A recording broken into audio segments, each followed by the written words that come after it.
We have the vice presidential nominee, Senator JD Vance, joining me now. Good to see you, sir. Welcome. Thank you very much for being here. What was it like down there when you were standing there with the current vice president, the current president of the United States? We saw a little handshake there. What was that moment like between the two of them? You were right there. Well, it was cordial and polite, but obviously all of us were there to remember the victims of 9/11. And I'd never been there myself. And of course, an incredibly tragic day in our country's history, a sad day, but also a really beautiful ceremony remembering those that we had lost. And as somebody who had never seen it before, I think the person who affected me the most, and there were so many good testimonials, but there was a 29-year-old woman who talked about losing her father when she was 6 years old, 23 years ago. And I have a 7-year-old boy at home. And you think about all the moments that that father was deprived of, all the moments that daughter was deprived of, you know, helping a daughter through first heartache, through homework assignments, through hopefully the moments of triumph, graduation, and hopefully, you know, walking her down the aisle. And you think about all these things that this father gave up and was taken from him, and all the things that were taken from that daughter.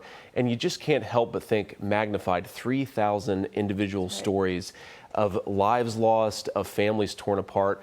And it's also, you know, you talked about this earlier, but all these grandkids who never knew their grandfather, never knew their grandmother, but their memories are kept alive in the love and the stories of their family. And again, it is a very tragic thing, but it also is a very beautiful thing because there's a lot of rebuilding and a lot of hope that came out of that tragedy. So just a very moving experience. I think a big day for all of us to see it with our own eyes and to really feel that tragedy up close and personal. Well, let me ask you this, because the Taliban is back in charge in Afghanistan. All these years, all these lives lost. Later, the Taliban's back in charge. We have people on the terror watch list crossing the border. So this is a day that I think it's really important to reflect and recognize these families. But I also think it's really important to think about the threat that exists today. Of course. It's not something that we ever hear much about from the White House. What's your take on how much danger we're in now? Yeah, Martha, we need to prevent this from ever happening again. Of course, what we should take from that moment, from that incredible ceremony this morning, is it's terrible and there is a lot of hope that came out of it, but we can't ever let this happen again. Go back to 9/11. That cost $500,000 for al-Qaeda and the Taliban to plan and execute that operation. We have given the Taliban, just since the fall of the Afghan government, hundreds of millions of dollars in direct American taxpayer aid. If they can do 9/11 with $500,000, what can they do with hundreds of millions of dollars of American taxpayer money? Kamala Harris has done nothing to stop that flow of money to the Taliban. At the same time, she's opened the border, allowing God knows how many of those fighters, military-age males, to come into our border completely unchecked and uncontrolled. So I really do believe, as tragic as today is, that we are as a greater risk of a terror attack in this country as we've been since 9/11. I hope to God it doesn't happen, but if it does, God forbid, it will be because Kamala Harris has not done her job and has not kept us safe. Well, as someone who joined the Marines, I think we're going to listen. The president speaking. Stay with us if you would. Let's listen. And no, we're looking at it, but you know, when you win, you don't really necessarily have to do it a second time. So we'll see. But I thought we had a great debate last night. Thank you very much. What would need to change for you to agree to a second debate? Would you want different rules? Would you want a different format? Well, you know, when you don't win, it's like a fighter. When a fighter has a bad fight, gets knocked out, or loses the fight, the first thing he says is, "We want a rematch." So we won the debate according to every poll, every single poll. I think that, are we going to do a rematch? I just don't know, but we'll think about it. Would you still do the one on NBC on September 25th? You proposed that. Are you still committed to that? I would do NBC. I'd do Fox too. I'd do Fox too. But right now we have to determine whether or not we even want to do it. We had a great night last night, and you see by the poll numbers, it was really fantastic. Thank you very much, everybody. Thank you, press. Back to the band. Thank you. Former President Trump has spent the entire day really remembering September 11th, talking to firefighters. He spent a lot of time in there with family members, and you just saw the press asking a question about whether or not there's going to be another debate. Do you think there should be another debate? I think it's ultimately up to the president. I do think the president had a very good night, and I know the pundits are trying to tell this story that Kamala Harris knocked him off his game or got under his skin. But if you look at how undecided voters reacted to last night, if you look at the complete lack of any real specificity to Kamala Harris' plans, this is a person who's been vice president for 3.5 years, has presided over record inflation, a wide open southern border, and yet has these super vague slogans for how she's going to fix it if the American people give her a promotion. I think most Americans who saw that, they just just don't buy it. They don't believe that this person is going to be radically different than she has been in the past 3.5 years. So I think the president had a great night. It's ultimately up to him. Obviously, he likes these debates and he's good at them. So I wouldn't be surprised if he wants to step back in the ring, but I also wouldn't be surprised if he doesn't. It's his choice. Well, you mentioned independent voters, and I always think, we all are so caught up in the coverage. We watch every single second. We watch, we listen to each other's commentary on all of this. But it falls differently, I think, when the American people watch it at home in many ways, because, they're finishing up the dinner dishes and they come back and they watch a little bit more, and then they see a lot of these bits on social media the next day. But this was our dials. Lee Carter does the dials, and I thought this was very interesting this morning when I was watching this. Watch what happens, as you just said, with independent voters. The question was on the economy, and I just want to point out before you look at this, so you don't have to take a second to figure it out. The red line is the Republicans who are dialing up or down for the approval. Yellow is independents dialing up or down, and blue is Democrats watching who are dialing as well. Watch this. She doesn't have a plan. She copied Biden's plan, and it's like 4 sentences, like run, spot, run. 4 sentences that are just, we'll try and lower taxes. She doesn't have a plan. They had the highest inflation perhaps in the history of our country, because I've never seen a worse period of time. People can't go out and buy cereal or bacon or eggs or anything else. The people of our country are absolutely dying with what they've done. Unfortunately, there were not that many questions about the economy. The number one issue, but that was one of them. Yeah, which of course was, I think, a real oversight from the moderators. But look, we still talked enough about the economy. You saw the president there making his case. And you obviously see independent voters who are the most important voters. They're the voters who will determine the election, responding very favorably to it. Look, people just don't buy that Kamala Harris is somehow the change agent. She's been vice president for 3.5 years. She supported the open border. She supported ending remain in Mexico. She supported ending deportations. And she, of course, cast the tie-breaking vote for the Inflation Explosion Act. So it's hysterical, frankly, for Kamala Harris to say, I represent a departure from the very policies that I've been rubber stamping for 3.5 years. The American people don't buy it. I think the president did a very good job at reminding people just how much Kamala Harris bears responsibility for what's been going on in this country. I want to ask you another question about the military, because this is a moment when she claimed that we don't have any combat veterans in action at this moment. And as a former veteran, or as a veteran, I should say, I want to ask you about this. Let's watch this. As of today, there is not one member of the United States military who is in active duty in a combat zone in any war zone around the world.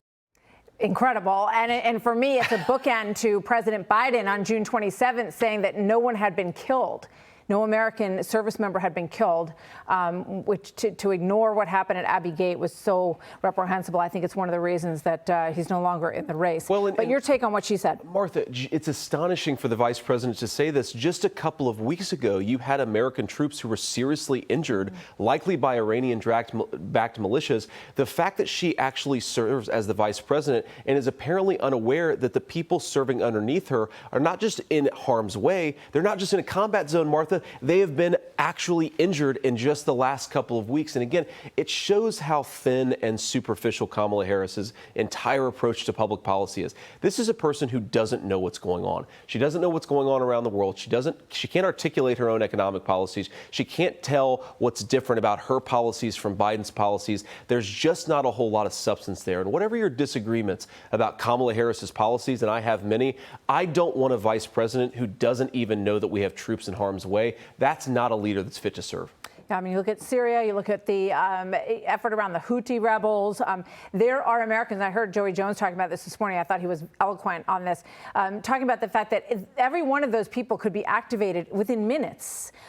So they are there to protect, they are there when, you know what hits the fan, to be ready to protect American interests at any moment. I also, this story's gotten almost no attention, but I've been keeping an eye on it. This Pakistani individual who was arrested on July 12th, the day before the assassination attempt on President Trump, apparently at the direction of Iran, was here to try to kill President Biden or President Trump. And, Iran's role in all of this, I think, I don't know why it's not getting more attention, but it also is something I think that could blow up any minute. It should get more attention, and it's one of the reasons why the Iranians have leverage over us is that wide open southern border. We have no idea how many active terror cells that are operating within this country right now because they've been welcomed in across that wide open southern border. We're going to eventually have to respond to some crisis in the world, and these guys are going to be in a better position to hit back against us because of who Kamala Harris has led into this country. So the border, I think President Trump made this point last night. It's such an important point. The border is connected to everything. The border has made our national security weaker. It's given the bad guys leverage over our country. You let in 25 million illegal aliens, it drives up the cost of housing because foreigners who shouldn't be here are competing with Americans for scarce homes.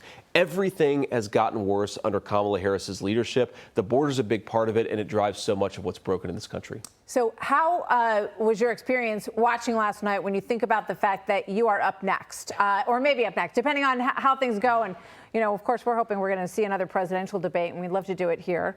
How are you preparing? What's your method of preparation against Governor Walz? Well, by the way, I appreciate you guys being willing to host these debates. It's very important. And unfortunately, you have Vice President Harris and Tim Walz, who are effectively running from the American media, running from hostile media, running from friendly media. And I think it's really disgrace. I mean, the way that I think about this is it's an opportunity, right? I get 90 minutes to talk to the American people about how Donald Trump can make their lives better, about how his vision for fixing inflation, for lowering the cost of housing and securing that southern border, and why they should elect him president of the United States to make their lives better. So it's 90 minutes where we're going to talk about a lot of policy. I'm trying to read and just understand as much as possible, what Tim Walz has done, what policies he supported, and how it's so different from the prosperity and peace that Donald Trump delivered. I want to talk to people, and I get an opportunity to do that for 90 minutes. So we're going to try to be as well versed in the policy, because that's ultimately what's going to make people's lives better as it happened under Donald Trump, or worse as it's happened under Kamala Harris. I think there are a lot of issues that have been talked about lately that don't really matter all that much.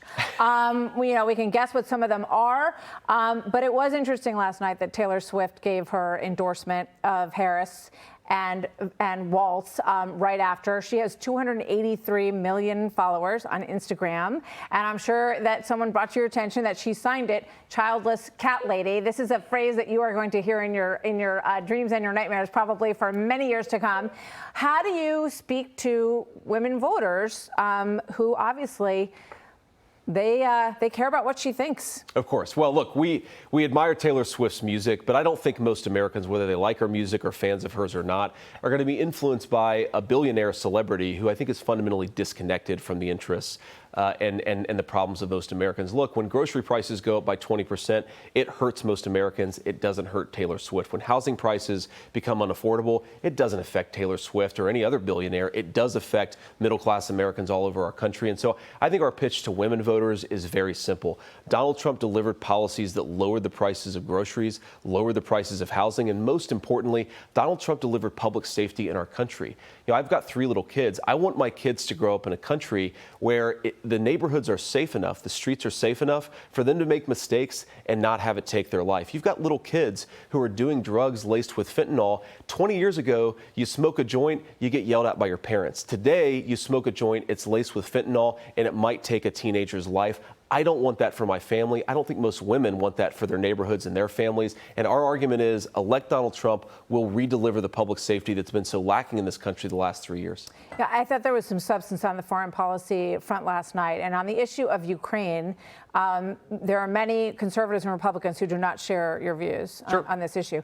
And there's a big push right now from President Zelensky to unleash the restraint on how they can use weapons in how deeply they can use these weapons into Russia, these missiles. And a lot of Republicans and conservatives support this. They are worried that this is a similar situation to Hitler in World War II, that there will be a creep across Europe. Why shouldn't we make sure that that doesn't happen and help Ukraine succeed in that mission? Well, look, obviously, we don't think the Russians should have invaded Ukraine in the first place. But what President Trump has said is what's in our best interest, what's in Ukraine's best interest, is for the killing to stop. So there needs to be some pressure put on the Russians and, frankly, put on the Europeans to step up, to come to the negotiating table and to end the conflict. You have to ask yourself, what can Ukraine accomplish through further fighting? What are the risks of escalation? Are we sleepwalking ourselves into World War III with Vice President Kamala Harris and President Biden, who doesn't know where the hell he is? We have got to have strong leadership. But while we're in the situation that we're in, we need to recognize the best thing for Ukraine and for our own country is to de-escalate, bring about some peace to the region. By the way, Donald Trump has done this in the past. This is not an abstraction. He can deliver peace. He's just got to get back in the Oval Office. Senator Vance, vice presidential candidate, thank you for your time today. Hey, Sean Hannity here. Hey, click here to subscribe to Fox News YouTube page and catch our hottest interviews and most compelling analysis. You will not get it anywhere else.